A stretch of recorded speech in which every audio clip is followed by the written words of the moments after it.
Begin the current Daf and set this Eruvin Daf base. We begin on the second line down at the top of the Yomim. The Gemara repeats a teaching that it said in the previous Daf related to the halacha of our previous Mishnah. Which corresponds to the Kazakh and Test, to anything Daf Chaim. Appreciate everyone is joining us for today's Daf. Some of the things we're going to discuss in today's Daf are when Yehuda says, as he says in our Mishnah, the word Bameh, which Bameh Devam Amurim, or Emasai, is that a qualification that is just explaining what the Tanakhama says, or is that a disagreement he's coming to disagree with? Additionally, we discuss is how to make Eruvin for a community, and meaning to give a joint to just go ahead and make the Eruv for the whole community. And also from examples of our mission, we'll see that an Eruv can only be made to enable one to do a mitzvah. You can't just make an Eruv just to be able to walk further, it has to be for a mitzvah purpose. Additionally, what age is a child included in his mother's Eruv automatically, meaning even though the Eruv wasn't made for the child, but it's included in the mother's Eruv. Additionally, on the other days we'll see for whom can the Eruv be made with even without their consent. Usually we say you have to make it with their consent. There are certain individuals that you can make it even without their consent. And how much food is needed for Eruv Tchumen. Some of the terms and concepts we'll have is Ein Naziris El Hafla, is that conditions invalidate a vow entirely. When you're making a vow, it has to be explicitly straight up, and that's not dependent on anything else. Breira, a concept we've had many times, this Masechta is retroactive clarification, which is that it works retroactively when it had to have been done from beforehand, even though it's only done later. Retroactively, it's clarified that it actually was what was supposed to be beforehand. The concept of Katnat Tzarech Yomai is a child that still needs his mother, and then he has certain halachas related to his mother. And Ad V'Ad B'chlal is the concept when you have to reach a certain point, that point itself is included in that lower category. So begin the current Daf. Gufo we learned, which we just quoted before in the previous Daf, Rabbi Shloimy Schwartzberg. It says, Kamakum Shem Rabbi Yehuda, wherever Yehuda says, Emasai Ubamen, the Mishnah Seinu, that when did we say this? In what is this said? That's Ein El Lafarish Chacham. That's only coming to explain the words Chacham. It's not coming to disagree. And that's why we had a question in the previous Daf. We said, obviously Shmuel disagrees with that concept. Rabbi Yehuda, he says, it depends. Emasai is Lafarish. If the words that Rabbi Yehuda says is, when did we say this? That's coming to explain. If he's saying, and when did we say this, is lachli, that's coming to disagree. Now the Gemara asks on both of their interpretations from the following halacha. It says the Gemara, Amos and Lafarishu, is that really so? Both agree on that one, at least the word Amosai. That when did we say this is coming to explain, but what's not. But it seems difficult from the Mishnah Masechta Sanhedrin. The Mishnah says that the Elohim Absulim, that these are the ones that are invalid to say testimony, to be Edom, because they're all considered rabbinic thieves.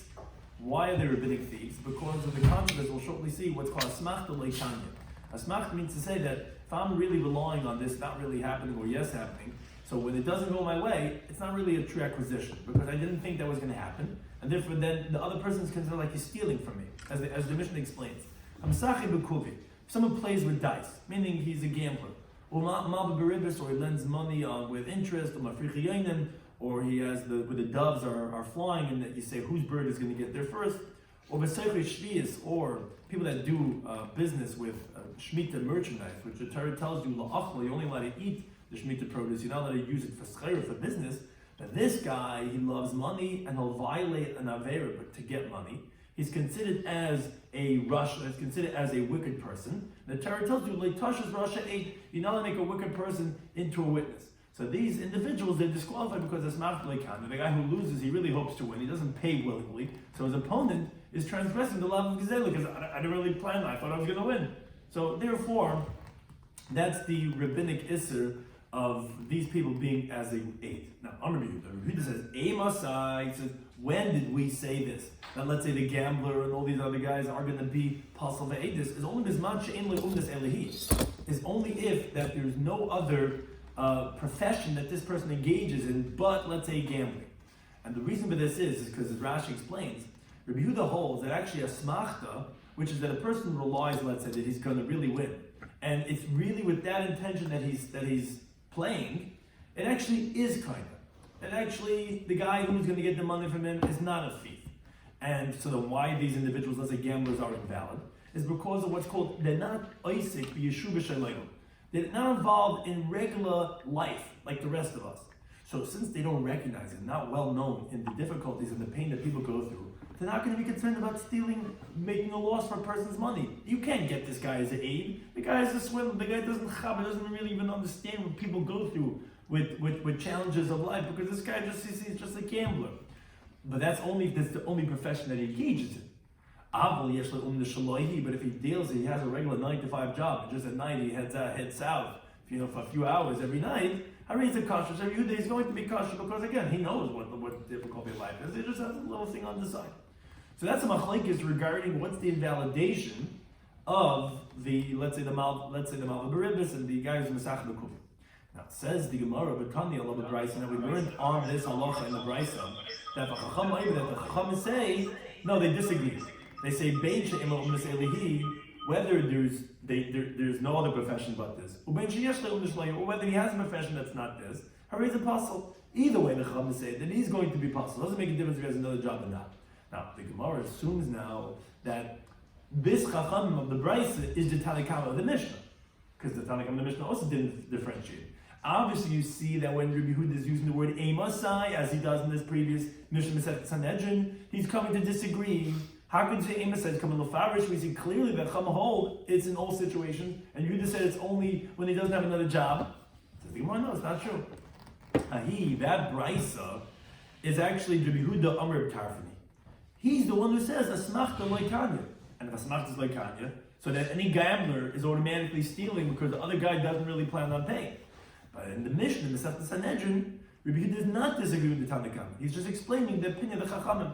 That Brisa is not the Chachamim. It's not the same Chachamim. It's the opinion of Rabbi Tarfon in the Brisa that we find Rabbi Tarfon saying this idea that it's Asmachta Leikanya, because the Brisa says in a different context. Rabbi Yehuda Mishra Rabbi Tarfon. If let's say there's two people are sitting and they see a guy passing by, and one of the two people says, I'll be a Nazir because that guy's a Nazir, and the other guy says, no, I'll be a Nazir if that guy's not a Nazir. So the halacha is, says Reb Tarfon, interestingly, says, you would think at least one of the guys has got to be a Nazir, right? No. Neither one of them is going to be a Nazir. How's that possible? Well, at least one of them has got to be right. No. Because Naziris only works if there's an explicit neder on a definitive concept. It can't be from a situation of doubt if this guy's a Nazir or not. None of us know that. So even if it turns out that one of us was right, when you made the vow, you didn't have a definitive, explicit vow, so it's not going to work. Says the Gemara, so you see from Reb Tarfon, Kivin Mesafkele Nazir, Ilay Nazir, since really the person's in doubt, we don't really know, is he a Nazir or not, I'm taking a risk, so he's not really making himself indebted to that vow, and there is not going to be a vow. Here also in the concept of this halacha of the psulim, of the Eidim, of Mesachah Bekuvia, and the gamblers, is keeping the Ikonim. The guy who's gambling doesn't know, is he going to win? Either Ikonim is not going to win. So the Gomer Makna, he's not willingly giving over his money to the other person, and that's where Tarfon holds the concept of Asmachta Loikanya, and therefore, you're going to be invalid as an aid, simply because you're a gazan rabbinically, but every time you gamble, so nothing to do if you have another job or not. So that's the Manda Amr in that Brisa that was saying that it doesn't make a difference if you have another job or not. But that's not the Chacham in the Mishnah Masechet Sanhedrin. The Tanakam in the Mishnah Masechet Sanhedrin agrees to Rabbi Yehuda. Rabbi Yehuda was just, when he says Emasai, was Lofarish coming to explain the opinion of the Tanakam. There is not different when Rabbi Shimon Levi, you're right. And Rabbi Yechanan, whenever it says Emasai, it is Lofarish. Hadal Chaloim, we shall return to the 7th paragraph of Masechtas Eruvin Perek Chaloim, which spoke primarily about when you have openings between two different courtyards. Are they separate courtyards? Are they together, the courtyards? It's like a Pesach, can you go ahead and make a separate Erev, or can you make one big Erev together? And with that we begin the 8th Perek Ketzad Mishtatfen, which talks about the halachas of the Tchum, which is the ability to go another 2,000 amas beyond your Shabbos boundary. Says the Mishnah, and the reason why we're starting here is it's the same wording we said from the previous Mishnah of Ketzad Mishtatfen. How do we go ahead and do? That was Mishtatfen in the Mavoi, which gives Mavois. Now it says the Mishnah Ketzad Mishtatfen B'Tchumen. How can you go ahead and do a shituf, a joint tchum, which is like we said by shituf mavayis, you could take your barrel and then be mazaket to everyone in the community. Now we're talking about how can you make a joint tchum that everyone in the community can walk another 2,000 amas for the simcha that this person lives 4,000 amas away. Says the Mishnah like this: you can put down the barrel and you say, I want this barrel to be for everyone in my community. Which is, whoever has to go to the house of mourning to console somebody or to go to the Simcha on Shabbos, I'm making this for everyone else. And, says the Mishnah, depends. Whoever accepted from before Shabbos to rely on this Erev and to go with this guy's Erev, so it's permitted. But if a person only accepted upon himself this Erev Tchum that this guy had put down, They only accept it on themselves when it's already dark. And it's also forbidden. You cannot make an Erev Tchumen when it's already dark. It has to be from before Shabbos. Now, the Gemara says a big concept, what we see from our Mishnah, is that Amar Rabbi Yisrael says, Ema Arvin, you could only make an Erev. In other words, I'm only permitted to go out of your Tchum through an Erev, and L'dvar Mitzvah, only for a mitzvah purpose. So which actually the Gemara asks, my Kamashim Lan, what's Rabbi Yisrael actually teaching us that an Erev Tchum is only for a mitzvah purpose? Tanina, this was halacha in our Mishnah. Our Mishnah said that the guy's making an Erev, whoever has to go to a Simcha, whoever has to be Menachem Avol, so you see it's only for a mitzvah purpose, so you see this already in our Mishnah. What's Rabbi Yisrael and Amar coming to teach us? Says the Gemara, no, when you say Orcha de Milsikatani, the Mishnah is just saying what's usual, but it's not specific. It can be even whatever the reason is. Manafkan, Far Kiddush, or whatever, that's Shabbos, you have time, and Menachem Avol, but maybe it would be even for that. Kamash Mallah, so Rabbi Yisrael saying, no, it specifically is in those cases. It's not just the common cases. It's the only cases. It has to be for Dvar Mitzvah. Only then could you make everything. Then the Mishnah also said, what? Right. So then you could, if you're not supposed to, but I'm saying, but if you could, we had from Beis Hill that was in Shabbos, but they were Beis Hill, that whole sugya that you could be. So the Mishnah said, that if whoever accepted the Erev from before Shabbos, a community member, and he says, oh, I want to be part of that Erev Tchumen, because again, if you join it, then you lose one way, but if you join it, then it's going to work. Says the Gemara, Shami Menal, what we see from our Mishnah actually is that Ein Breira. We see from our Mishnah the concept that you don't say retroactive clarification. Why? Because the Iyas Breira, if you say retroactive clarification, Tigli Muslim Afreya, then it should be revealed retroactively to Yom HaBanichali, that I obviously I wanted to go that way. So if you hold the Breira, then I should even be able to be Makabel the Erev Tchumen after Shabbos already started. Why are you saying the Shtech doesn't work? Obviously, Ein Breira.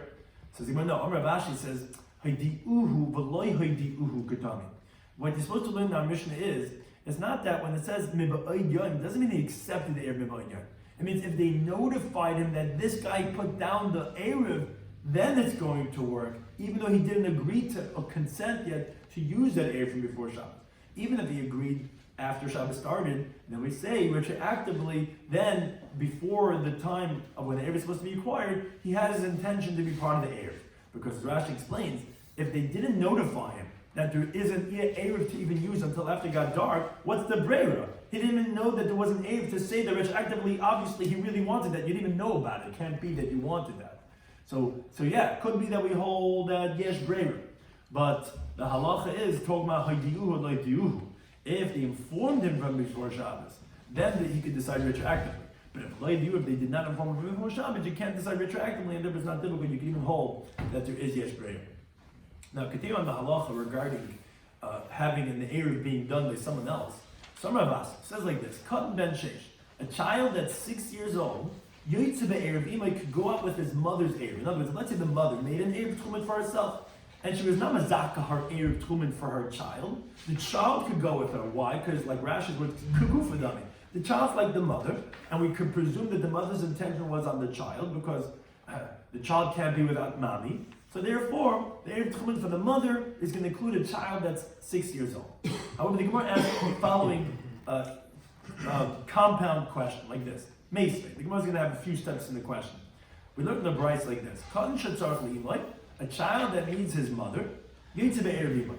So it doesn't tell us what age yet, but we're talking about who could go out with the mother's Erev. A child that needs his mother. V'shein tzarach le'imai does not need his mother.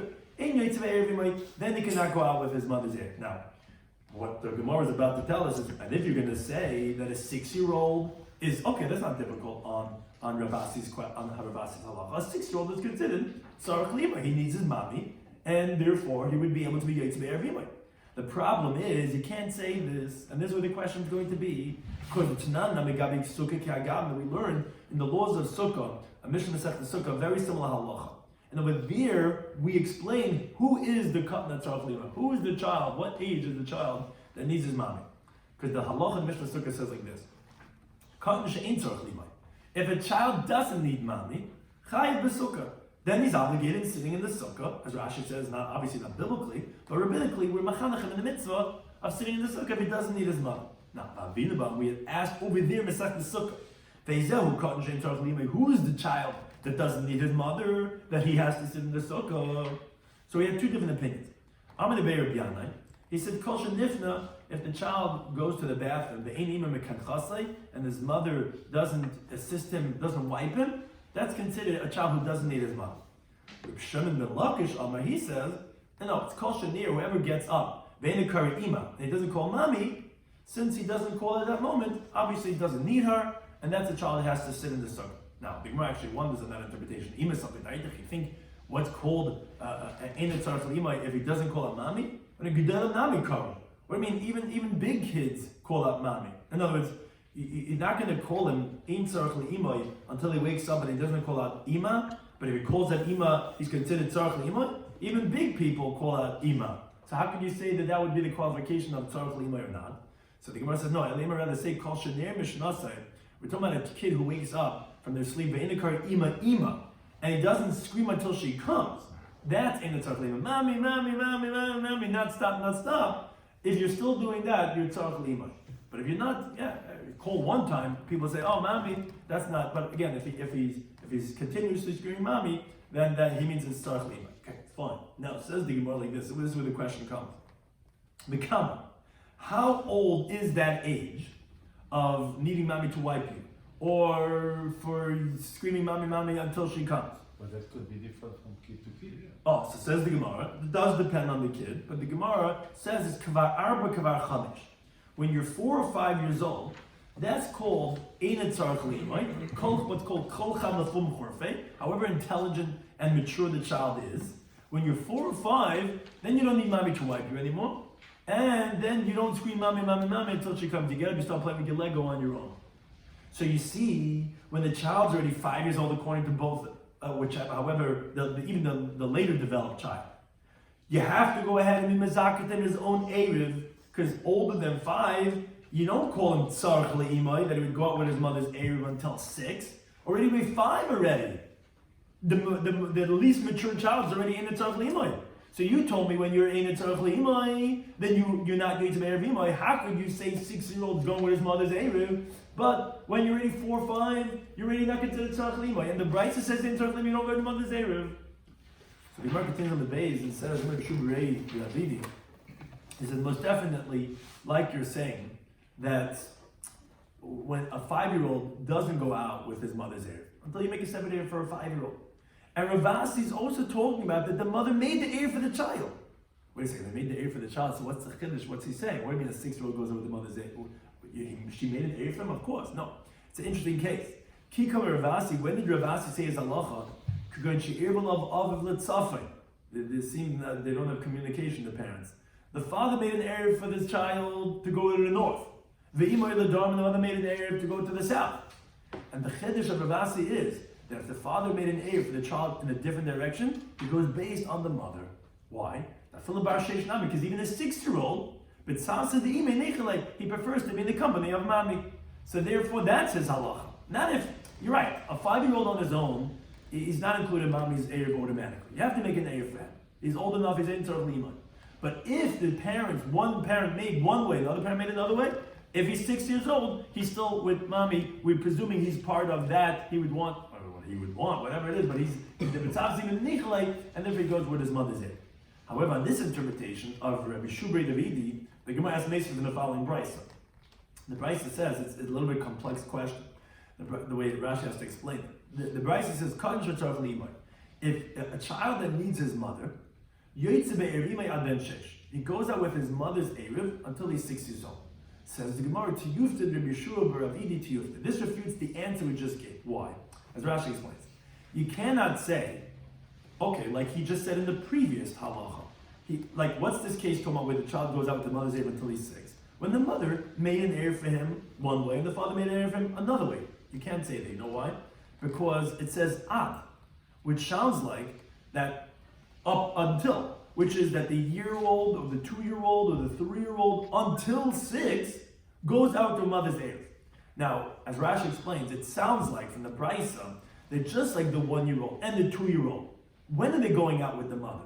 Without even being mazakin them an Eruv. Because everyone agrees when you're that young of a baby, you're automatically included in your mother Eruv because it's tzarech le'imai. So then the 4-year-old and the 5-year-old also would make sense that it's in the same category of b'lo yirva. when no Eruv is made for the child. Oh, so therefore, when you say ad, it's v'lo ad b'chlal. It's not including the 6-year-old. So that refutes Rabbi Yeshua, who he had explained that a 5-year-old, you have to go ahead and be mezakeh to the child like we learned in Masechta Sukkah. He was only saying that Rav Asi's halacha was talking about when the parents both made. It's not true. Here you see that actually that the 5-year-old does not have to go ahead and make his own heir. He was answering, he's saying, no, you're right. A 5-year-old has to have his own made for him. So what Rav Asi's halacha is saying that a 6-year-old is included as mother's heir? It means they made an heir for him, and the father made an heir for him, then included the mother's. Here you see from this brisa a refutation of Yehuda Shua Barav Edi's interpretation. That's not true. You see from this brisa that a 5-year-old is automatically included in the mother's heir without even having any heir made for the child. That refutes him. But then the Gemara says, okay, Leimet Tavatuf to Rav Asi. Does this refute the original interpretation of Rav Asi? That because you say ad v'loy ad b'chlal, when you say up until a point, it does not include that point too.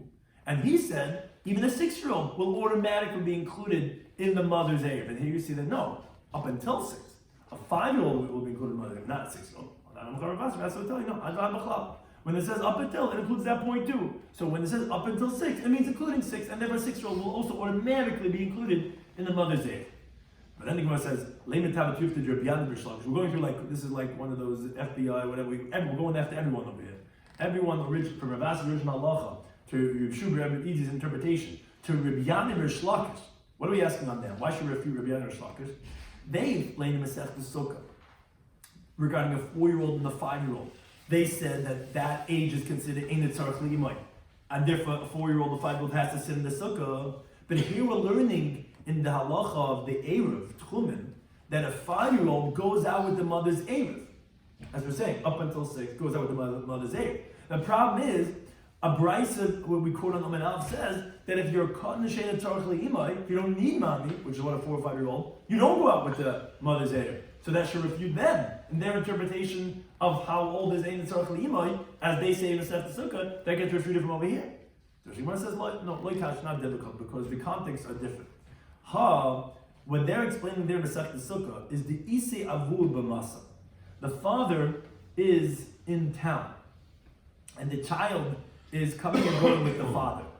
Then he's not considered tzarich l'imay when he's already from 4 years old. If Tati's in town, then when he's 4 years old, he's more independent, and then he's not tzarich l'imay. That's what Rish Lakish and Bianu were saying, that the child that doesn't need his mommy to wipe him or whatever, and he doesn't scream mommy, mommy, that's already 4 or 5 years old, then he is considered independent. He's in tzarich l'imay because Tati's in town. But this halach of the brisa that's saying up until 6, he's considered tzarich l'imay, and wherever mommy's going, he's including mommy's erev tchumen, is dula isa, avur b'masa, where Tati's not in town. If Tati's not in town, then he's more dependent on his mother, and up until 6 years old, he's going to be automatically included in his mother's erev. Rashi explains that, so why didn't Rabbi Yeshua give that answer? Because when the Gemara had asked the question on Rav Asi, if Rabbi Yeshua would have held in this svara, he should have given this answer for Rav Asi that, when did Rav Asi say it's up until 6 is when Tati's not in town, and then we could have said that without an erev it's going to be permitted, even without an erev, not when he answers with father giving one erev, mother giving another erev, and that would have been a big chiddush. The fact that he didn't say that, obviously he doesn't hold this around there, but the Gemara says he's refuted, and we didn't get this answer for the question on Rabbi Shloimy Schwartzberg. Now the Gemara continues on this halacha of making an heir for other people. Talking about the brisa. Ma'arav adam al yedei, which really, like Rashi says, means b'shvilan. The person can make an heir for b'nai ubita katanim, for his minor sons and daughters, ayde avdi b'shulchasa kananim, for his male and female non-Jewish servants. Bein ladait and bein shalei ladat. He can make the heir of tchumen for them, whether they consent or whether they don't consent. But he cannot make an heir. Loyal the avdi b'shulchasa ivrim, not for his male and female Jewish servants. Not for his sons and daughters that are adults. Not for his wife. He can make it for them, but with their consent. He cannot do it without their consent. Similarly, Tani Nuchlin, another brisa says similar idea. The person cannot make an heir for his adult kids, for his Jewish slave, for his wife. You can only do it with their consent.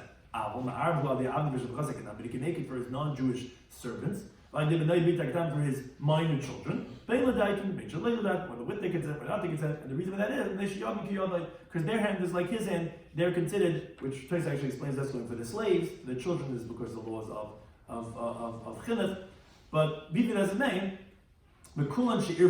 now all these people that made an Eruv, the Eruvin Rabban, and their master made an Eruv for them in a different direction. Like we said, he could do it without their consent.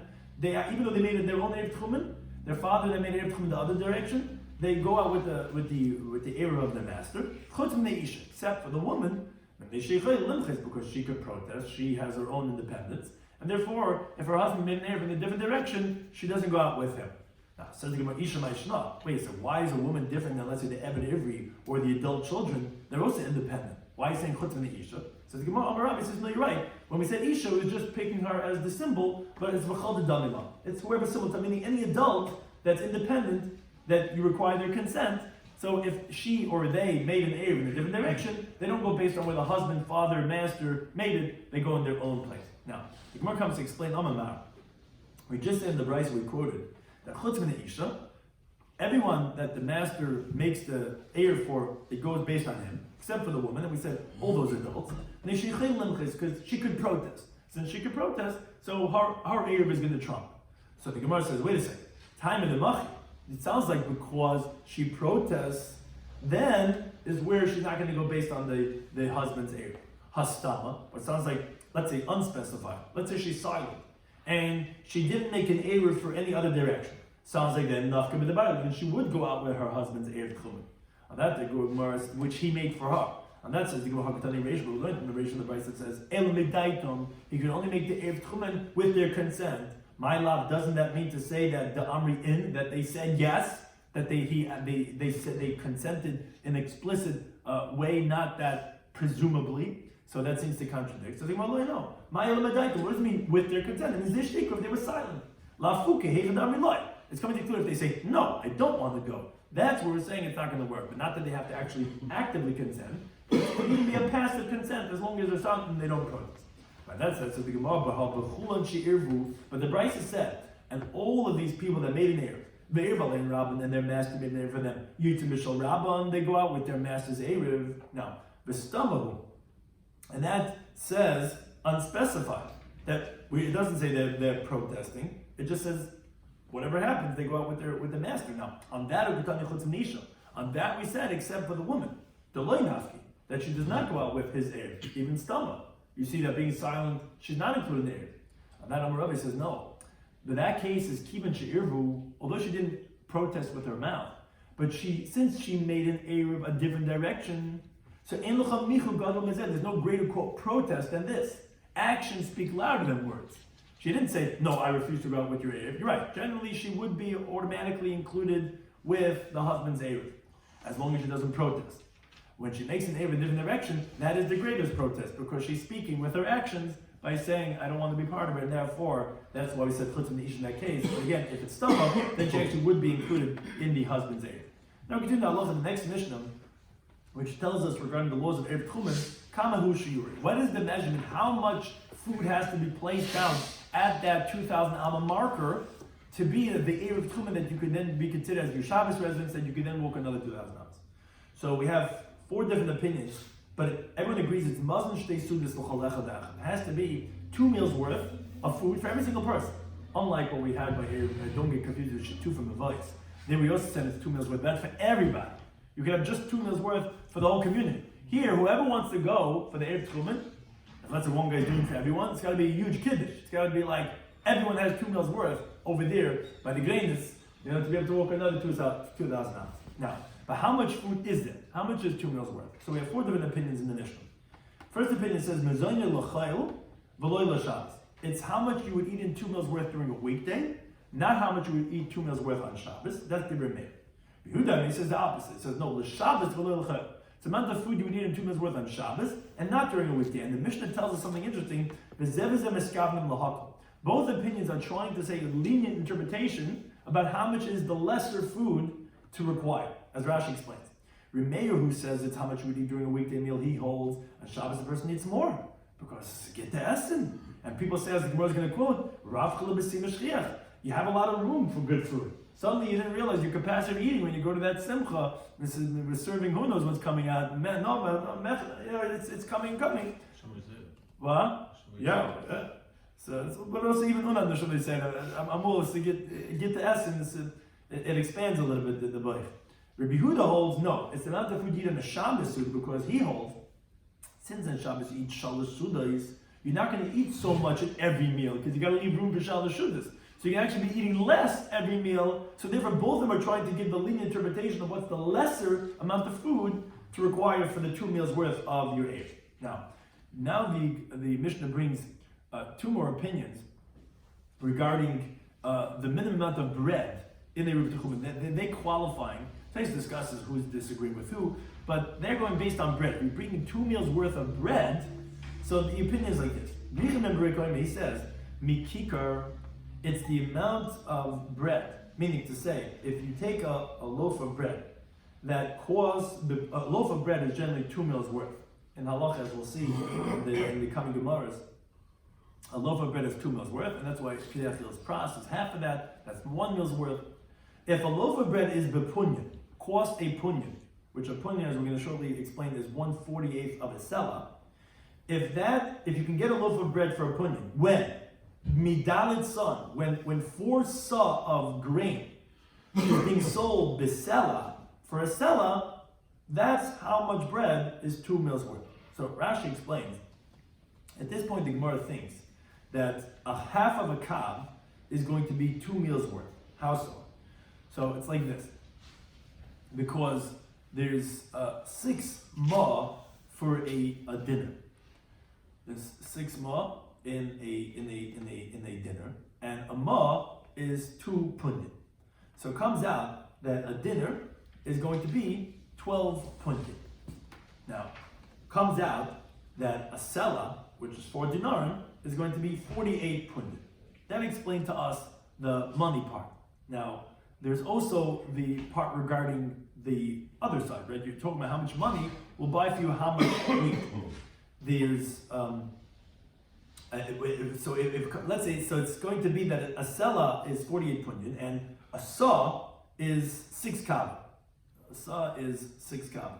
So it comes out that when the Mishnah tells you that 4 sa'in, we said is going to cost you a selah, 4 sa'in is 24 kav. So it comes out that 48, half of a kav, is a half a kav for a punyan, because they're both 1/48. A 48th of a selah is going to get you that 48th of 48 half of a kavan. So it comes out that a 48th of a selah, which is a punyan, is going to get you a half of a kav. That's the cheshbon, which is 12 beitzim. That's the shiur of a kikar going to be for the Erev Tchum. That's the opinion of Yechim ben Bereker. This we'll see in the Gemara. That's part of the Gemara. Now, Reb Shimon, he actually says the shiur is less. Omer, he says that actually not 4 meals are in a kav, because if 2 meals are in a half a kav, which is what the shiur of the kikar is according to Reb Shimon. He says no, actually there's 9 meals worth in the kav. So it's sufficient to have for an Erev, shtei yodas likikar, 2/3 of a loaf of bread. Misholosh lekav, when 3 loaves could give you a kav. So it comes out that a full loaf is 1/3 of a kav, because 3 loaves are going to be a kav. Each loaf is then 1/3 of a kav, and then 2/3 of that loaf, which is essentially 2/3 of 1/3 of a kav, that is going to be 2 meals worth. That's the calculation, and we'll see in the Gemara exactly how they match up these 2 different interpretations. That's going to be the 2 meals worth of bread if you're using that for Erev Tchum. Now, the Mishnah just concludes and says, Chetz ya, and this Rashi explains, this part of the Mishnah is going according to everyone. The Mishnah is coming to say, half of that whole loaf that we use for an Erev, which is 2 meals worth, according to either interpretation, half of that is if you waited in Lebeis HaMenugah. If you went to a house that had a neg of tzaras, which that contaminates a person's clothing, because whoever goes into a house that has a neg, it becomes tummy right away. Like the pasuk says in Mikra Yudal, it says, whoever comes into the house, neg becomes tummy.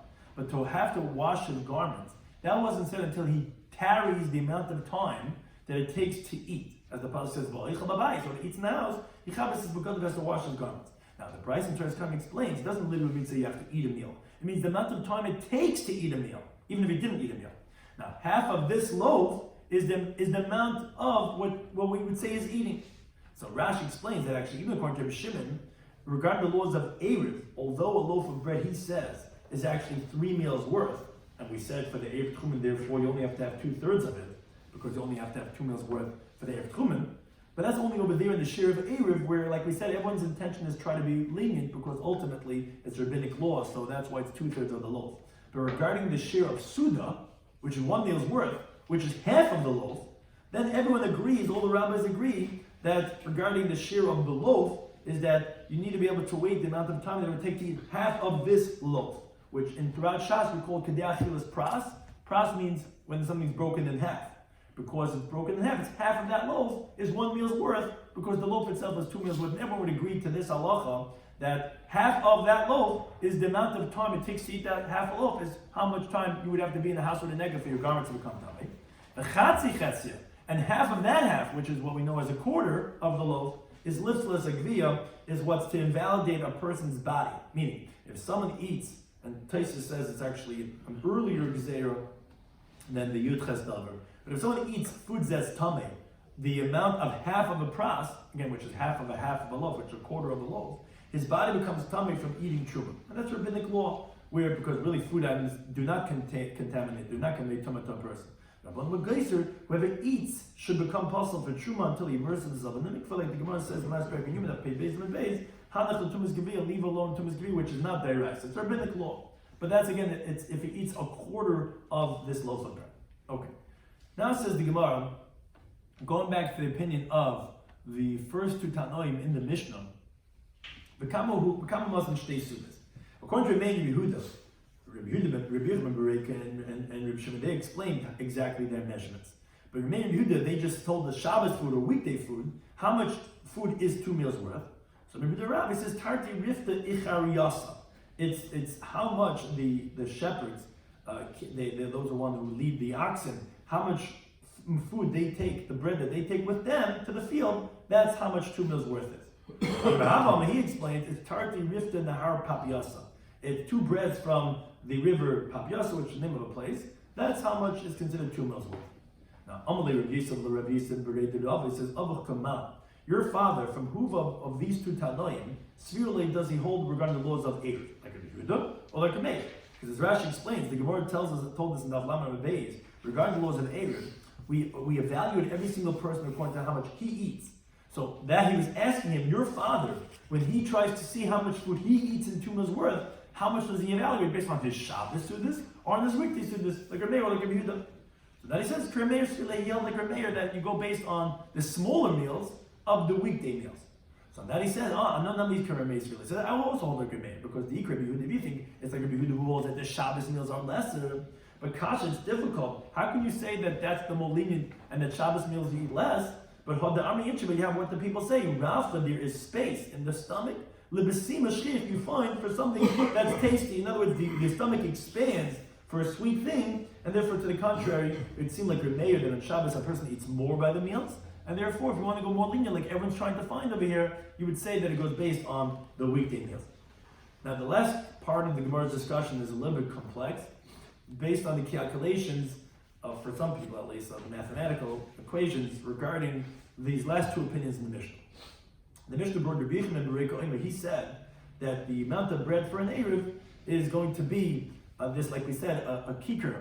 The punyan, it's the amount of bread that one would receive for the price of a punyan when grain is being sold at the rate of 4 sa for a seller. Now, says the Gemara like this: and the 2 opinions, the last 2 opinions of the Mishnah, Rabbi Shloimy and Rabbi Shimon, their opinions are very close to really be the same, very similar amount. So the Gemara jumps in and says, "Me dummy? Is it comparable? Close?" The Rabbi Yechanan, our besudas lekav. According to Rabbi Yechanan, you only get 4 meals worth in the cup. Because if you recall, whenever we're talking about the Eruv Tchumen, it's 2 meals worth. And he said that it's a loaf of bread, has 2 meals worth. And he says that that's going to be a half of a cup. as we made the calculations, we said that a sela is 4 dinarim, which is 6 ma, and we said that the ma is 2 punyan, and the punyan is going to get you the half a kav. Why? Because you said a sela is getting you 4 sa, so the dinner is getting you a sa, and which is 6 kav, and the ma is therefore getting you a kav because that's a sixth of that, and then the punyan is 2 punyan for ma is giving you a half of a kav. So if 2 meals worth is a half a kav, that means a whole meal. That means a whole kav is getting you 4 meals worth. And the problem is, but Reb Shimon tesha sudas lakav. According to Reb Shimon, you're getting 9 meals for a kav, because if you recall, he said that 2/3 of a loaf.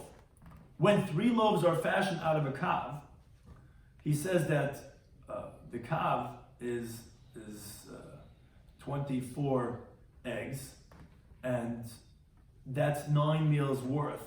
How do you see that?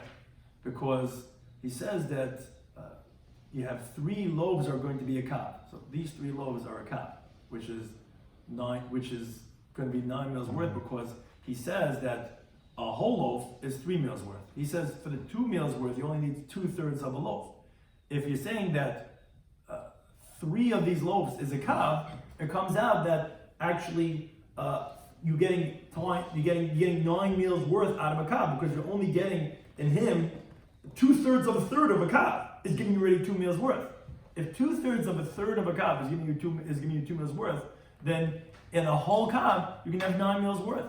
So Rabbi Shloimy is his kav is giving you 4 meals worth, and Rabbi Shimon is giving you 9 meals worth. How is that a very similar measurement? So Rabbi Chizzi says, no, you're misunderstanding. And the Gemara first gives one interpretation and then changes it. Say man shlish lechendani. You have to take out 1/3 for the storekeeper, which is that Rabbi Shloimy doesn't mention a half a kav to you. It's a loaf of bread that's purchased from the chendani with a punyan.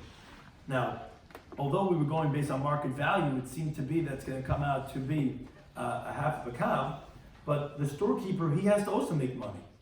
So when you purchase a punyan, a half a kav, the storekeeper has to make a profit of 1/3.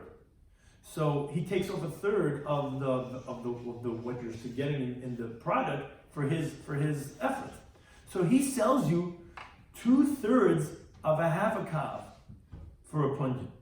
And in those 2/3, Rabbi Shloimy is telling you that there's going to be 2 meals worth, which is going to be a half a kav.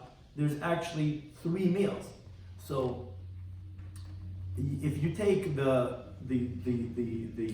3 meals in the loaf of bread times 2, that's going to be a kav. That's going to be 6 meals worth, because essentially what happens is that for the price of the loaf, you're getting a 1/3 of a kav. You're not getting a half of a kav. You're essentially getting a 1/3 of a kav, because a 1/3 is being taken off by the storekeeper. So you're not getting. That's a commodity. Does the price change? No, because that's what I'm saying. We said the words in the Mishnah were, when you get in the store, mikikr b'punyan, when you're spending a punyan for a loaf of bread, when flour sells for this amount of money, but you missed a step in commodities. There's the storekeeper. He's got to take off money for himself. You're not getting the full value of the flour. When flour sells in the S&P or whatever, I don't know these things, right? But it sells for a certain amount of money. You're not getting that into your storekeeper. He's taking off money for himself, 1/3. So you're only getting 1/3 of every loaf is not a half of a cup, it's actually 1/3 of a cup. So you're going to get 6, not 4, for the meals of a cup. So the Gemara says, okay, wait, we still didn't resolve this yet. But still it's difficult, because Lamar according to Shimon, you're getting tesha. You're getting 9 meals for a cup, like we said before. But Lamar according to Shimon, you're only getting 6. You're only getting 6 meals. So good, fine. You took off 1/3 from the storekeeper, but you're still not there. You have a discrepancy of 9 to 6. So it's actually a different teaching reference that we're going like.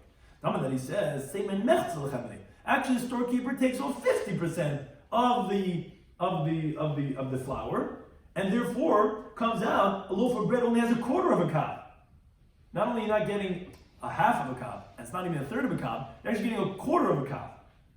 So says the okay, But Makati still Lamar, according to Rabbi Shimon, it's Tesha, you're getting 9 meals for the Kav. Well, Lamar, according to Rabbi Yochanan, you're getting Tamni, you're only getting 8 loaves. You're only getting 8 meals for the Kav, because, like we said, the 2 meals worth is a quarter. That's how much each loaf is. That's 2 meals, and then times 4, they're going to give you 8. So the Gemara, that's what we said. We created the Rim, but then their opinions are very close to being the same amount, because it's one says 9 meals in the Kav, one says 8 meals. That's what it's craving. But it's not so far as we originally thought that from 9 to 4 or 9 to 6. It's actually 9 to 8. But then the Gemara says, wait a second, as you might be thinking, Kasher Rav Chizda, Rav Chizda. How could we have one teaching because it says the storekeeper takes over a third? We have one teaching Rav Chizda says the storekeeper takes over half. How much does he take off? Says Molei Kash, not difficult. This that we said that he takes over a third is the koyov balabai si. If the homeowner, if the consumer gives the wood to bake the bread, then the storekeeper only takes over a third for himself for his profit margin. This that we said he takes off 50% is the loyov balabai si. If you don't give, the homeowner doesn't give firewood, then I'm going to have to charge you more, and then he takes off 50%, and therefore that's why the two measurements are not so different regarding the two different interpretations of Rabbi Shimon. Rabbi Shimon saying 9 meals is going to be a kav, 9 meals is going to be kav, and Rabbi Shimon says that 8 tuds are going to be kav, and that's where Eruvin the brain liyasham. So what we discussed in today's daf, in Eruvin Daf, pay bays, was that we had the teaching of Shimon in the previous daf, that he said whenever Yehuda says B'meh, the Amosai is always coming to explain. Rabbi Yochanan said no, B'meh is actually coming to disagree, but Amosai, everyone agrees, is coming to explain. Yehuda disagrees in halacha who's invalid, like the Masach B'Kuvya. That he's saying, he says, is only if he doesn't have another job, and he used the wording of Amosai, and we see clearly in the Brisa that the Chum disagrees, says even if you have another job, you can be invalid because it's Asmach B'Lekanya, and he uses Amosai. Says no, that's not going on his Tanakama. That's going on, the Tanakama that he's on is coming to explain. That's going on, that those Chacham is Reb Tarfon, who we find by Nazir that he requires hafla to be explicit, to be definitive. So by Asmachta, he holds, no, you're not definitive, you don't know for sure if you're going to win or you're not. And therefore, Reb Tarfon is that opinion that holds Asmach B'Lekan, and even if you had another job, but his own Tanakama, he actually holds that you actually, it would be like a view, then Amosai is coming to explain. Hadalach Chaloin. Okay, smile, you're on the winning team of Daf Yomi. Hashem and your wife is so proud of you. And then we started Parak Ches. Parak Ches said Mishtatrim, which the Mishnah said that you can leave a barrel, which we're going to speak about the laws of Erev Tchumen. You can leave a barrel for all the people of the city that they accepted upon themselves this Erev Tchumen from before Shabbos. Now, we also said that you could only make the Erev for a Dvar Mitzvah. Now, regarding this has to be from when it was still day, although that you could say that Yesh Breira, so why does it have to be accepted from before Shabbos? What I mean, I could do retroactively. You're right, it doesn't mean Shekibla Alim that they accepted, it means that they were notified from before Shabbos. And they know about it, at least then you could say retroactive clarification. They didn't know, you're not able to say, even if you hold Yesh Breira. Ravasi said that a child that's 6 years old could go out automatically with his mother's Erev. We said in the Brisa that if you don't need your mother, then you don't go out your mother's Erev. And we learned step 2. We learned in the Masechta Sukkah that whoever does not need his mother is chayiv in the Sukkah. And we said over there, what does that mean to say? We said, now it's the Shlokish and Rabbi Yana, and that's what we asked on everyone along these steps. What is that? So one said that if he goes to the bathroom, he doesn't need his mother to help him, or he wakes up and he doesn't scream out Ima, Ima 2 times. The problem is, that is around 4 or 5. That means to say you're already in a Tzarech Lima when you're 4 or 5, and if that's the case, the Brisa says that you should not be including your mother's Erev. So that says the Gemara, which was step 3, that we have an explanation that no, you're right. The case of Ravasi is actually where the father and the mother both made independent Erev for the child, and that was said up until age 6, he prefers his mother's companionship, and then he's going to go with mom. The problem is that was rejected from a Brisa that said that a 5-year-old that's only talking about when only the mother made the Erev, and the reason why, as Rashi explains, is because it's saying up until 6, which up until sounds like 1, 2, 3, 4, 5. They're all in the same category, and the 1-year-old for sure is automatically included. And we see that you don't have to go ahead and be mezaka. So that definitely rejects the interpretation of step 3 of this halacha, because this halacha was agreeing that a 5-year-old, would have to have his own Erev from that question, And that's not true. Here we see a 5-year-old does not require zon erev. Now, whereas Rav Asi, the original step of Rav Asi, he's not rejected, because you could say that ad ve'ad b'chlal, that yes, up until age 6, including age 6, does not need an erev. Now, Rabbi Yomi and Rabbi Shlokish, that they explain in the Masechta Sukkah that what's considered ein tzarich le'imay ends up being a 4 or 5-year-old. We see that our brisa, that the last one we quoted, says no, that ein tzarich le'imay is even of a 5-year-old, and they're saying it's tzarich le'imay is even a 5-year-old, and here we see it ein tzarich le'imay, they want to say it's 4 or 5. That's because Tati's in town.